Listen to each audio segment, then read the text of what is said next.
Next, India seemed to have made in its mind that there was no question of any written assurance to one team. এটা কি হবে? Made up. Very good, খুব ভালো, absolutely correct. Are made up এর মানে কি একটু বলে দিন আমাদেরকে। মানে মানে সিদ্ধান্ত নিয়ে নিয়েছে। ভেরি গুড, সিদ্ধান্ত নিয়েছে বা মনস্থির হ্যাঁ, করেছে। মনস্থির করে। Okay, very good, absolutely correct. Made up হচ্ছে মনস্থির করা বা কোনো সিদ্ধান্ত নেওয়া।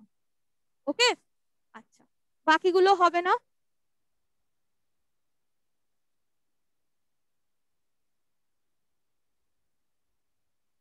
এরপরে আবার কোয়েশ্চেন কিছুটা পাল্টাচ্ছে, প্রথমে কোয়েশ্চেনটাই পড়ে যাক।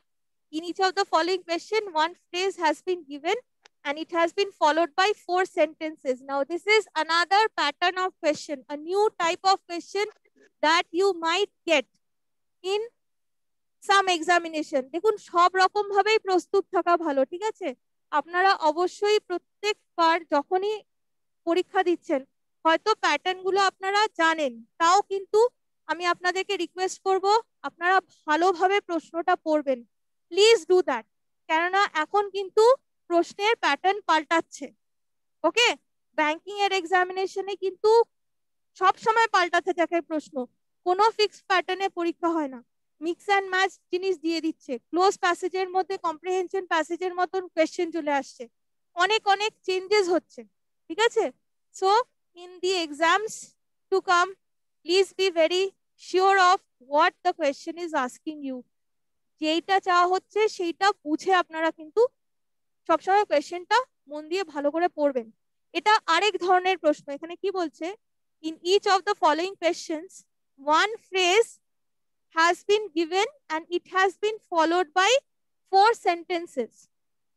You have to find out in which of these sentences phrase has been used properly according to its meaning and mark your answer from the options denoted by A, B, C, D, 1, 2, 3, 4 ও থাকতে পারে, okay, as your answer if you find that the phrase has been applied properly in all of the sentences. তার মানে কি, একটা phrase আপনাদেরকে এরপরে দেওয়া থাকবে, শুধু ফ্রেজটা থাকবে, তারপরে 4টে সেন্টেন্সেস থাকছে, ঠিক আছে? এবার আপনাদেরকে প্রত্যেকটা সেন্টেন্স পড়ে বুঝতে হবে যে ফ্রেজটার মানেটা সেই সেন্টেন্সে ঠিক আছে কিনা। যেটা ঠিক হলো ঠিক মনে রাখবেন, ভুল হলো ভুল। এরপরে আনসার অপশনে আপনারা পাবেন only 1 2, ওকে, all 1 2 3 4, ওকে, all except 2, ঠিক আছে? এরকম ভাবে অপশন থাকবে। তার মানে আপনি যে সেন্টেন্স গুলো পড়লেন তার মধ্যে থেকে কম্বিনেশনটা আপনাকে বেছে নিতে হবে যে কোনটা কোনটা সঠিক। সেই সঠিক কম্বিনেশনের যে আনসার অপশনটা আছে that you will have to choose as your answer, okay? এবং এটাও মনে রাখবেন যে প্রত্যেকটা ফ্রেজের কিন্তু একটা নয় একাধিক মানে থাকতে পারে, কোনো কোনো ফ্রেজের হয়তো একটাই মানে আছে, আবার অনেক ফ্রেজ এরকম থাকে যেটার আলাদা আলাদা মানে হয়, আমরা তো আগেও দেখেছি সেরকম ছিল। তো সেই সমস্ত কটা মানেকে মাথায় রেখে দেখবেন কোনটা কোনটা, এটা এরকম না যে একটা দিয়ে হচ্ছে মানে অন্যগুলো চলবে না, প্রত্যেকটা মানেকে কাজে লাগাতে হবে, ওকে? সো মাল্টিপল মিনিংস ভেবেই কিন্তু এগুলো দেওয়া।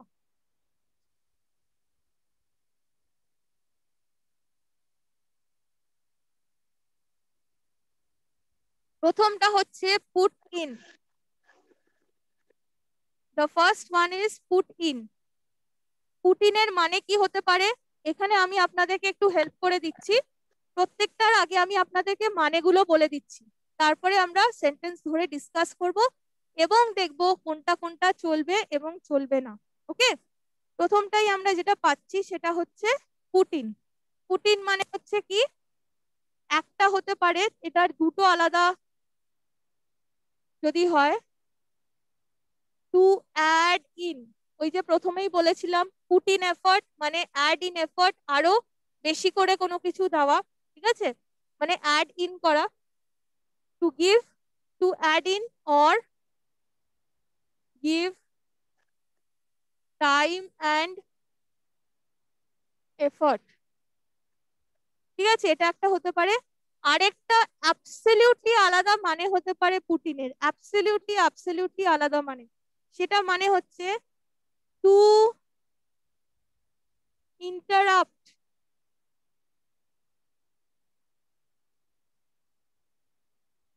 সামওয়ান। ঠিক আছে, টু ইন্টারাপ্ট সামওয়ান মানে কেউ কথা বলছে বা কেউ কিছু একটা বলছে, তার মাঝখানে ইন্টারাপ্ট করা। ঠিক আছে, so two absolutely different meanings. একটা মানে হচ্ছে টাইম, এফর্ট এগুলো দেওয়া, অ্যাড করা, আর আরেকটা মানে হচ্ছে টু ইন্টারাপ্ট। এবার সেন্টেন্স গুলো আমরা পড়ে দেখবো কোনটায় কোনটায় ম্যাচ করছে করছে না। নাম্বার 3। আপনি বলছেন নাম্বার 3। আচ্ছা, আমরা একটা একটা করে দেখে নিই, তারপরে দেখা যাচ্ছে।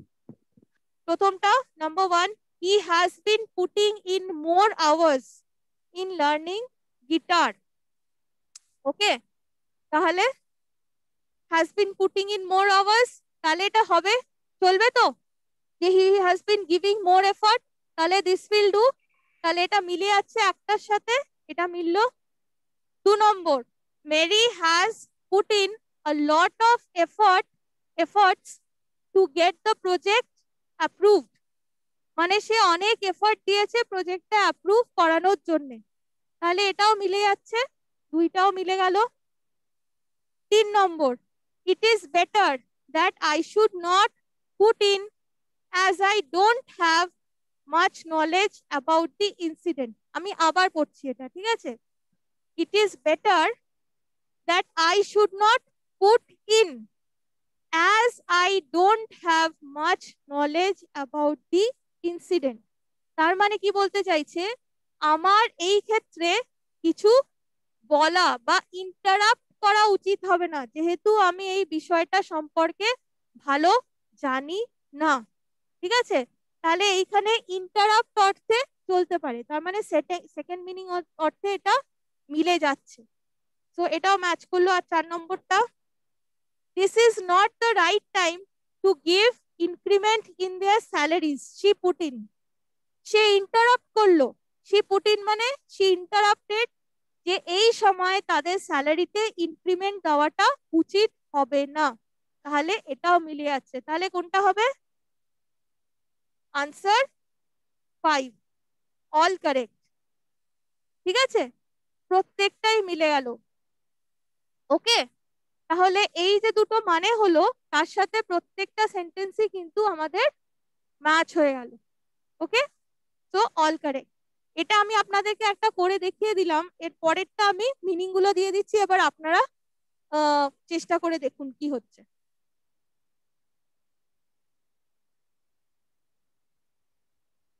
ফিল আউট, ফিল আউটের মানে কি হয়? দুটো হতে পারে, একটা হতে পারে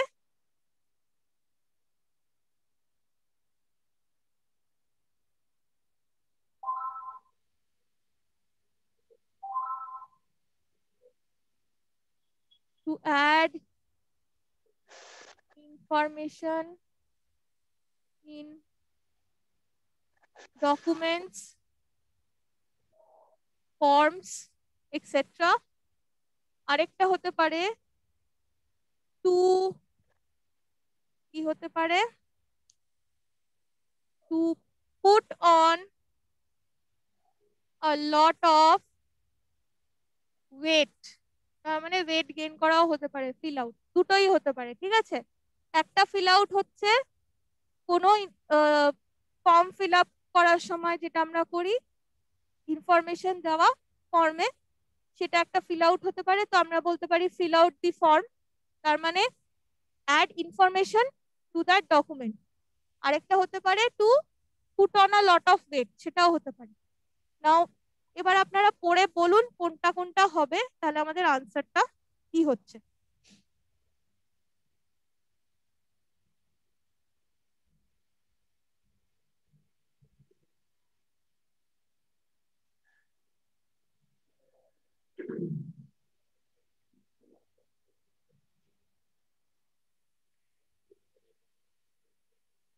ম্যাম মালদা থেকে অপশন 5।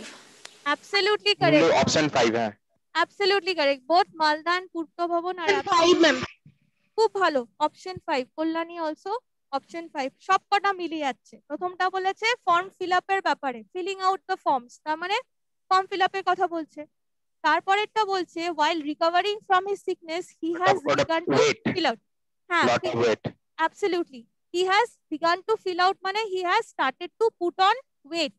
Okay, তারপরে before meeting anybody in this office you have to fill out the visitors register. Visitor রেজিস্টারে ইনফরমেশন ফিল আউট করতে হবে, ভরতে হবে। তারপরেরটা it took me 3 hours to fill out the bundle of forms. 3 ঘন্টা লাগলো form fill up করতে। তাহলে সবকটাই হয়ে গেল, অ্যাবসলিউটলি কারেক্ট।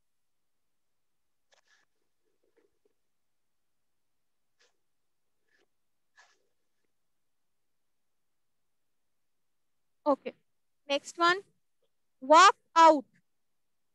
ওয়াক আউটের মানেটা কি? ওয়াক আউটের মানে হচ্ছে দুটো তিনটে আলাদা আলাদা মিনিং হতে পারে, কিন্তু একটা মানে হচ্ছে আপনারা চাইলে লিখে নিতে পারেন, একটা মানে হচ্ছে to stop working somewhere. If you want please write down very quickly. To stop working somewhere মানে কোথাও কাজ করা হঠাৎ করে ছেড়ে দাও, ঠিক আছে? Two stop working somewhere suddenly হতে পারে, সেটা একটা হতে পারে। আরেকটা খুব গুরুত্বপূর্ণ মিনিং হতে পারে to leave a meeting or performance suddenly. To leave a meeting or performance suddenly, হঠাৎ করে কোনো একটা সভা, কোনো একটা মিটিং বা কোনো একটা কনসার্ট ইত্যাদি থেকে বেরিয়ে চলে আসা। এবং কেন বেরিয়ে আসা, সেটার কারণ হচ্ছে সেইটাতে কোনো কিছু হয়তো আমার পছন্দ হয়নি বা আপত্তিকর লেগেছে। সাপোজ মিটিং এ এমন কোনো কিছু আলোচনা হয়েছে যেটা আমার ভালো লাগছে না, অথবা কনসার্টে এমন জিনিস হচ্ছে যেগুলো আমার পছন্দ হচ্ছে না। To show disapproval, it is a sign of disapproval, যে আমি পছন্দ করছি না ব্যাপারটা, তাই আমি কি করলাম, আই ওয়াক আউট। ওকে, তারপরে আরেকটা কি হতে পারে, কোনো একটা কাজে যেটাতে আমি নিযুক্ত ছিলাম সেটাকে হঠাৎ করে ছেড়ে দেওয়া। ওকে, তো to stop doing something that I was supposed to do or finish within a certain time, সেটা শেষ হওয়ার আগেই বেরিয়ে চলে আসা। ঠিক আছে, তাহলে এই তিনটে জিনিস মাথায় রাখুন, একটা হচ্ছে কোনো কাজ বেরিয়ে থেকে চলে আসা, একটা হচ্ছে কোনো একটা কাজ থামিয়ে দেওয়া হঠাৎ করে, অথবা কোনো একটা মিটিং বা পারফরমেন্স থেকে বেরিয়ে চলে আসার all of a sudden, that is walk out. তাহলে কি হবে, কোনটা কোনটা মিলছে এবার আপনারা পড়ে দেখুন। Number 2, absolutely correct, number 2। খুব তাড়াতাড়ি শিলিগুড়ি থেকে আমি উত্তরটা পেয়েছি, ভেরি গুড, খুব ভালো। তার মানে বলছে অনলি 1, 2 and 4, তার মানে তিনটা মিলছে না, তাই তো? এবার দেখে নেওয়া যাক কেন মিললো না, বাকিগুলো মিলছে। প্রথমটা দেখা যাক, he simply walked out of the meeting as the directors did not give their consent to his new venture. তার মানে ডাইরেক্টররা তার নতুন ভেঞ্চারে সম্মতি জানাননি বলে, কনসেন্ট দেননি বলে তিনি মিটিং ছেড়ে বেরিয়ে চলে এলেন। এটা হতে পারে ওয়াকআউটের মিনিং, মিলে গেছে। 2 নম্বর, the factory workers association. Workers association, এখানে দেখুন একটা প্লুরালের পরে অ্যাপোস্ট্রফি আছে, এস যোগ হয় না। আমি যখন পজেসিভ কেস করিয়েছিলাম তখন এটা দিয়েছিলাম। এইগুলো মনে রাখবেন, কিন্তু এগুলোও কিন্তু পরীক্ষায় চলে আসে। এরপরে যদি আবার একটা এস থাকতো তাহলে কিন্তু ভুল হতো। তাহলে the factory workers association has decided to walk out as management and administration did not consider their issues and problems. তার মানে ম্যানেজমেন্ট অ্যাডমিনিস্ট্রেশন ফ্যাক্টরি ওয়ার্কার্সদের ইস্যুস গুলোকে দেখেননি বা পাত্তা দেননি বা সেই ব্যাপারে গুরুত্ব দেননি বলে ফ্যাক্টরি ওয়ার্কার্স অ্যাসোসিয়েশনরা কি করলেন, ম্যানেজমেন্ট থেকে মানে তারা বেরিয়ে চলে আসার সিদ্ধান্ত নিলেন। সেটাও মিলে গেছে, এটাও মিললো। 3 নম্বর, as per doctor's suggestion, প্রথমত তো এটা ডক্টরস হবে, sorry for the error. as per the doctor's suggestion you should walk out at time after having your dinner. এটা হলো না, এটা একদমই ভুল, ঠিক আছে? আর তারপরে we will have to walk out on the agreement due to the recent government regulation on trade and tariff. তার মানে গভর্নমেন্ট হয়তো একটা কোনো ট্রেড ট্যারিফ সংক্রান্ত কোনো একটা রেগুলেশন জারি করেছে যেটা আমাদের এগ্রিমেন্টের সাথে ক্ল্যাশ করছে। ঠিক আছে, বা আমরা সেই এগ্রিমেন্টের সাথে মিলিয়ে সেটার সাথে কাজ করতে পারবো না, তাহলে সেটা মিলবে না বলে আমাদের কি করতে হবে, আমাদেরকে সেই কাজটা ছেড়ে দিতে হবে। তাই এটাও মিলে গেল। তাহলে 2 হচ্ছে 1 হচ্ছে, 2 হচ্ছে, 4 হচ্ছে, তিনটা হলো না। So this one. Okay,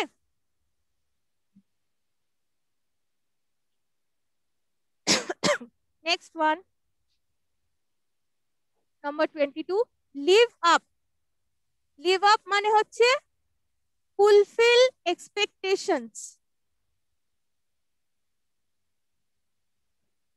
fulfil expectations বলতে পারি, অথবা match up to someone's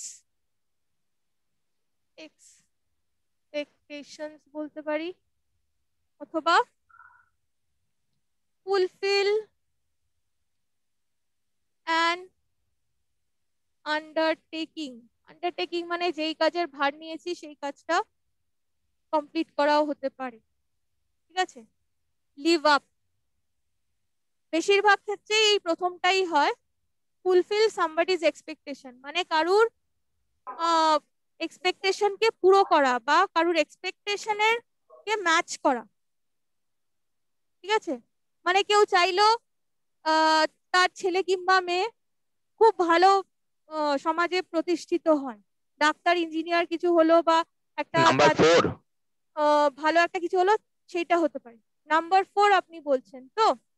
yes, number 4 absolutely correct, খুব ভালো। নাম্বার 4, 1 আর 3টা মিলছে, 2 আর 4টা মিলছে না, কেন দেখে নেওয়া যাক।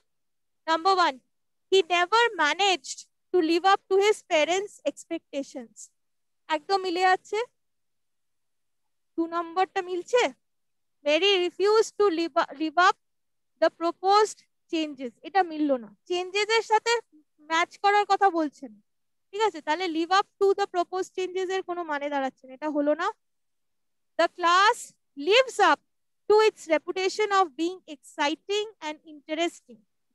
ঠিক আছে, তার মানে একটা ক্লাস যেটা সবসময় এক্সাইটিং আর ইন্টারেস্টিং হয়, সেইটা প্রত্যেকবারের মতন সেই এক্সপেকটেশনটা ম্যাচ করেছে, তাহলে লিভ আপ সেই ব্যাপারটা হতে পারে, লিভস আপ। ওকে, এটা হলো।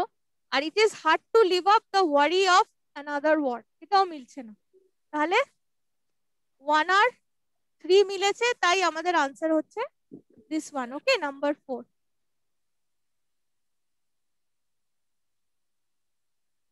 এরপরে আসছে বক ডাউন। বক ডাউনের 2-3টে মানে হতে পারে। একটা মানে হচ্ছে কাউকে কোনো একটা কোনো কাজ করার থেকে আটকানো, to prevent someone from doing something. Okay, সেটা হচ্ছে বক ডাউন। বা কারুর কেউ কোনো একটা কাজ করার চেষ্টা করছে বা প্রোগ্রেসের মধ্যে বাধা সৃষ্টি করা, কারুর কোনো কাজের প্রোগ্রেসে বাধা সৃষ্টি করা, সেটা একটা বক ডাউন হতে পারে। 2 নম্বর হচ্ছে কাদা বা কোনো একটা মানে ওয়েট সারফেসের মধ্যে ডেবে যাওয়া, সেটাকেও বক ডাউন বলতে পড়াতে পারে। আর 3 নম্বর হচ্ছে টায়ার্ড হয়ে যাওয়া বা স্লো ডাউন, কাজের পেসটা কোনো কারণে ধীমে হয়ে গেল বা কেউ কাজ করতে করতে টায়ার্ড হয়ে গেল, সেটাকেও বক ডাউন বলে। এবার দেখা যাক 3টে মিলছে কিনা, এই 3টে মানের সাথে সেন্টেন্স গুলো কি হতে পারে।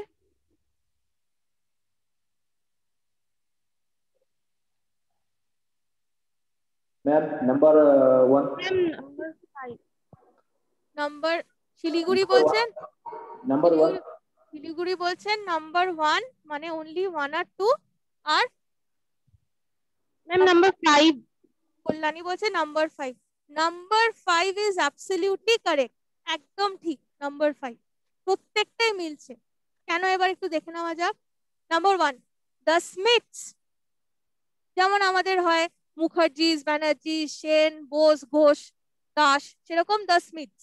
ঠিক আছে, দ্য স্মিথস রিয়েলি গট বক down in decorating their house, তার মানে এখানে টায়ার্ড হয়ে পড়লো অথবা তাদের কাজটা স্লো ডাউন হয়ে গেল, সেটা বোঝাচ্ছে, তাহলে এটা মিলে গেল, বক ডাউন। দ্য স্টুডেন্টস বিকেম বক down with the algebra problems, মানে অ্যালজেব্রা প্রবলেম তাদেরকে তাদের কাজের পেসটাকে স্লো করে দিল, বা তারা ওটা ফলে ধীমে গতিতে চলে গেল বা সেটার জন্য কিছুটা ডিসকারেজড হয়ে যাওয়াকেও কিন্তু বগ ডাউন বলে। অনেক সময় আমরা বলি না যে do not get bog down under pressure, তার মানে do not get discouraged under pressure. So সেটা যদি দেখি তাহলে এটাও চলতে পারে। The truck got bogged down in the mud soon after it started. ওই যে বললাম মাটির মধ্যে কোনো কিছু ধসে গেল বা ঢুকে গেল, তাহলে সেই অর্থে এটা মিলে যাচ্ছে।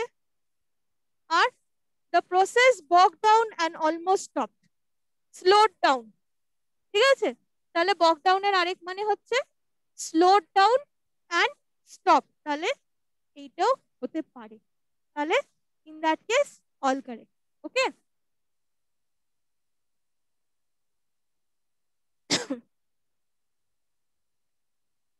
ফ্রেজাল ভার্ব আপনারা যখনই পড়বেন আপনারা কিন্তু সেন্টেন্সের মধ্যে ইউজটা দেখে করবেন, ঠিক আছে? কখনো শুধু ফ্রেজাল ভার্ব মানে সহ মুখস্থ করলাম সেইটাতে থেমে থাকলে চলবে না। সবসময় চেষ্টা করবেন যেই ফ্রেজাল ভার্বটাই আপনারা পড়ছেন সেটা যেন আপনারা কোথায় কিভাবে ইমপ্লিমেন্ট করবেন সেটা একবার দেখে নিতে। আচ্ছা, নেক্সট কি আছে? Wipe down. ওয়াইপ ডাউনের মানে কি? ওয়াইপ ডাউনের মানে হচ্ছে খুব ভালো করে একটা সারফেসকে পরিষ্কার করা, ঠিক আছে? তো to clean thoroughly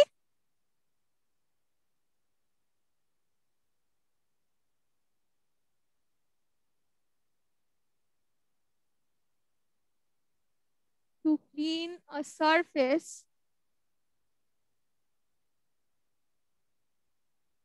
thoroughly with a cloth, ঠিক আছে?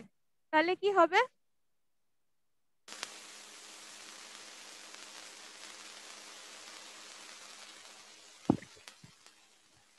নাম্বার 5। নাম্বার 5টা হবে না। Yes Malda? Option 5 madam. Option 5 না, অপশন 5 হবে না, হবে অপশন 4। এক একটা হচ্ছে না, ঠিক আছে? এক একটা মিলছে না, বাকি সবকটাই মিলছে। Let us see how.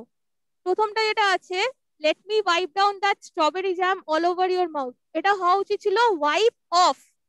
যদি পরিষ্কার করা হয় তাহলে ডাউন তো হবে না, এটা হবে of.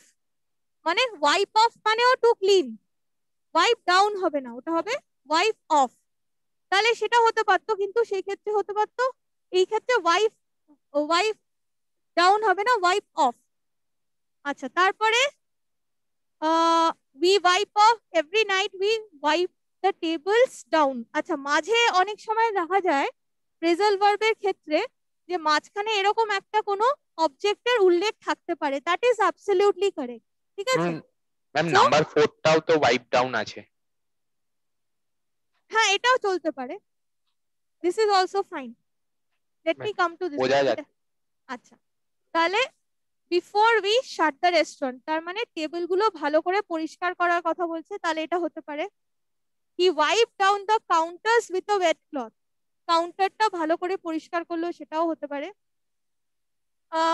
That Bella will have to wipe down that wall if you leave any marks, তার মানে দেয়ালে যদি কোনো মার্ক লাগে তাহলে সেটা কাউকে একজনকে বা বেলাকে পরিষ্কার করতে হবে, তাহলে এটাও পরিষ্কার করার কথাই বলছে, ঠিক আছে? তাহলে এটা হচ্ছে, কিন্তু প্রথমেরটা হলো না, যদিও ওয়াইপ ডাউন বলা আছে, কিন্তু এই ক্ষেত্রে ওয়াইপ অফ করলে ভালো হতো। ওকে, আচ্ছা, আর আরেকটা হচ্ছে ওভার বলা আছে, তো ওভার হবে না, তো সেটাও একটা আননেসেসারি ইউজ অফ প্রেপোজিশন রয়েছে, তাহলে এটা হলো না। So all except one. Next one, 25, brush over. Brush ওভারের মানে হচ্ছে খুব সহজে বলতে গেলে কোনো একটা জিনিসকে বিশেষ পাত্তা না দেওয়া, ঠিক আছে? কোনো কোনো একটা ব্যাপারকে পাত্তা না দেওয়া, মানে কোনো একটা বিষয় আছে যেটা উদ্বেগ প্রকাশ করতে পারে, কিন্তু সেই জিনিসটাকে জাস্ট পাত্তা না দেওয়া, দ্যাট ইজ দ্যাট ইজ কি? Brush over. ওকে, তাহলে কি বলা যেতে পারে? To mention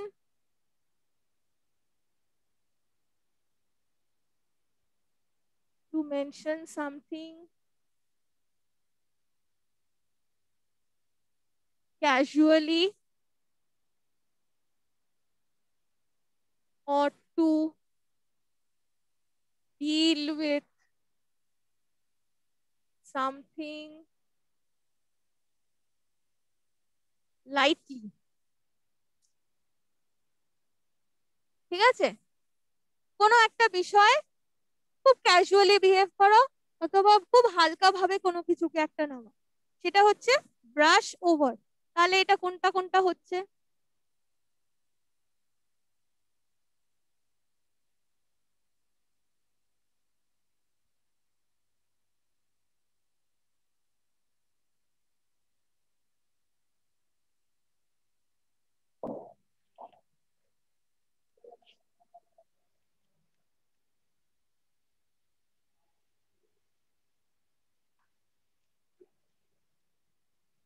Yes, Malda or Siliguri? Ma'am option 2 লাগছে। অপশন 2 মানে 1 and 4? না, এই দুটোই হবে না। Ma'am, option 1. Option 1 absolutely correct, option 1। 2 and 3 ঠিক আছে, 2 and 3 টা হবে, 1 and 4 টা হবে না। 1 টা কি বলছে? I brushed over the crumbs from the table, এটা এমনি ব্রাশ বা ঝেড়ে ফেলার কথা বলছে, ঠিক আছে?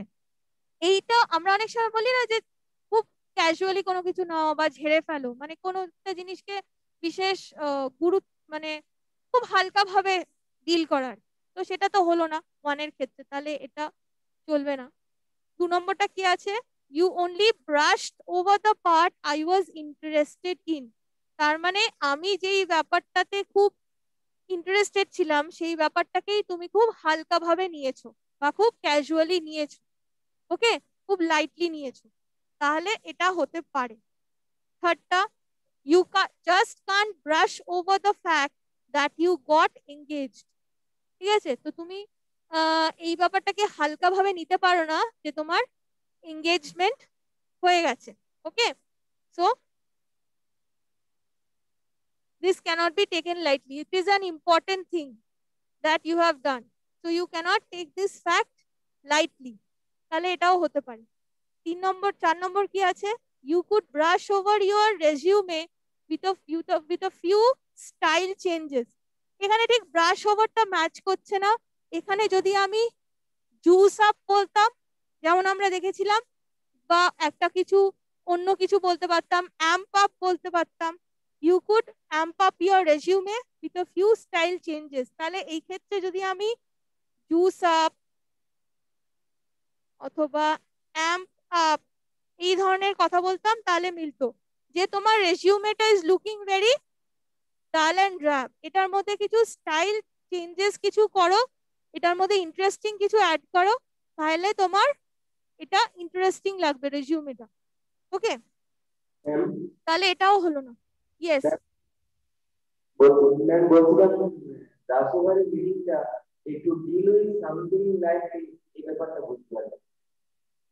এটা ডিল উইথ সামথিং লাইটলি মানে কোনো একটা জিনিসকে বিশেষ গুরুত্ব না দেওয়া, বা যেই জিনিসটার কে সিরিয়াসলি নেওয়া উচিত সেই জিনিসটাকে সিরিয়াসলি না নিয়ে খুব ক্যাজুয়ালি বা হালকা ভাবে নেওয়া, ঠিক আছে? সেইটাকেই বলা হয় টু ব্রাশ ওভার, ওকে? তাহলে এইখানে যে দুটো ঘটনার কথা বললাম, যে একজন কেউ নিজের মানে কি বলবো একটা পুষ্পা প্রকাশ করছে যে আমি যেই ব্যাপারটাতে ইন্টারেস্টেড ছিলাম সেই ব্যাপারটাকেই তুমি খুব ক্যাজুয়ালি নিয়েছো বা সেই ব্যাপারটাকেই তুমি ব্রাশ ওভার করে দিয়েছো, ঠিক আছে? সেটা ক্ষেত্রে বলা যেতে পারে। আর পরেরটাতে কি, যে তোমার যে এঙ্গেজমেন্ট হয়েছে এটা তো একটা গুরুত্বপূর্ণ ব্যাপার, এটাকে তুমি হালকা ভাবে কি করে নিচ্ছ, ঠিক আছে? সো দুটো ক্ষেত্রেই ব্রাশ ওভারটা ক্যান বি ইউজ, বাট বাকিগুলোর ক্ষেত্রে হবে না। আর 4 নম্বরেরটা বললাম যে এই ক্ষেত্রে এইটা ব্যবহার না করে যদি এই জিনিসটা বলি অ্যাম্প আপ আর জুস আপ, তাহলে এটা একটা প্রপার মিনিং হতে পারে আর কি, ঠিক আছে? আচ্ছা।